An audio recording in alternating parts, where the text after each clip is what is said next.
was a collaborative effort on both parts. I think that we both love and work with different parts of Mike loves fish. He's done it his whole life. I've certainly done my fair share of whole roasted pigs and things, and we just felt like it was a natural progression.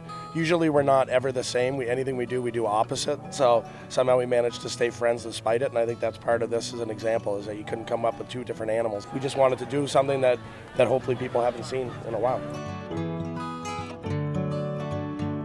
We do have one thing in common: we like to party, so we decided that coming down here and having an event, which the first one started out as a house party. We got tons of good food. We bought more beer and alcohol than we could get our hands on, and just invited all of our friends, family, and then we wanted to have fun with the chefs that were working hard on Nantucket. It turned out that the food was just so good. The fish coming from Wolf's and all of our local fishermen, and then Chris tracking down and sourcing incredible pig and boar from different parts of the country, and it just became an opportunity for all of us to get together with the people we work with. It's really been one of the highlights of my year. What is the best part of the pig? I have never had it myself, so you need to enlighten me. I think a lot of people like the shoulder, so that's usually pork shoulder, the roasted pork butts, things like that. Those are the parts that really braise well.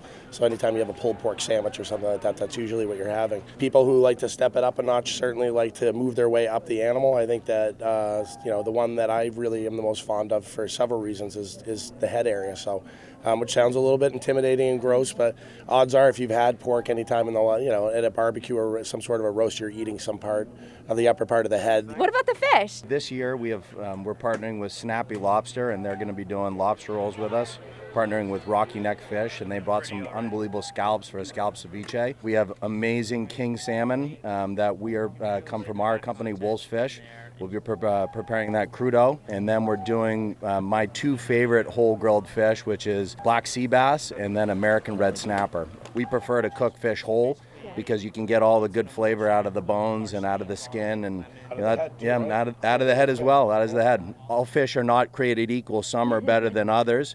And it's also important knowing how to take care of the fish and how to handle fish. Our chefs and our customers, Post 390 is a customer of ours at Grill 23 and Harvest. We work hard to get them the right product at the right time when the fish is at its highest level of quality. It's fun again to have this event and work directly with his chefs and get our people to work together. And it's amazing how many great ideas come out of this event and how many good friendships. It's just a really great time. All right, Chris, so you have a hog here and a wild boar. What is the difference between them? Right here behind us is actually the wild boar. So that's from Broken Arrow Ranch, which is in Ingram, Texas. Wild boar has always been one of my favorite things. It's an invasive species, so it's open all year to be able to hunt them, and we had it shipped up directly. And the other thing we have, which is really special, I think, because it's more local, is we have a mulefoot hog. We're doing about a 90-foot mulefoot hog.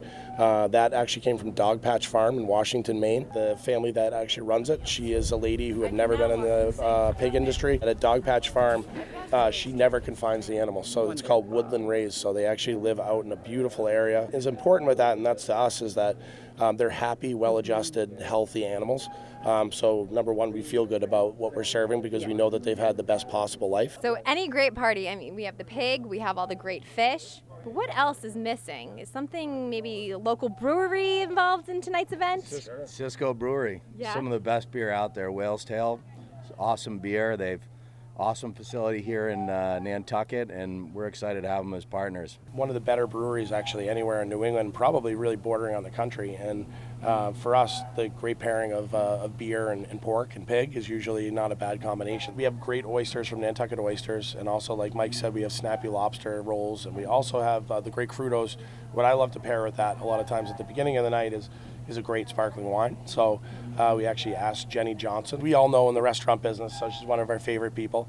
And she started a sparkling wine company called Champy. Jenny would be the first one to say she's the ultimate foodie. She loves, she'll be here later on tonight, and she doesn't hold back. She'll probably have a giant plate of fish and pig going and loving life. Fit in some Pellegrino water between every beer, AAA vodka, and then a whole plate of food. Thank you so much, guys. It was a pleasure talking with you.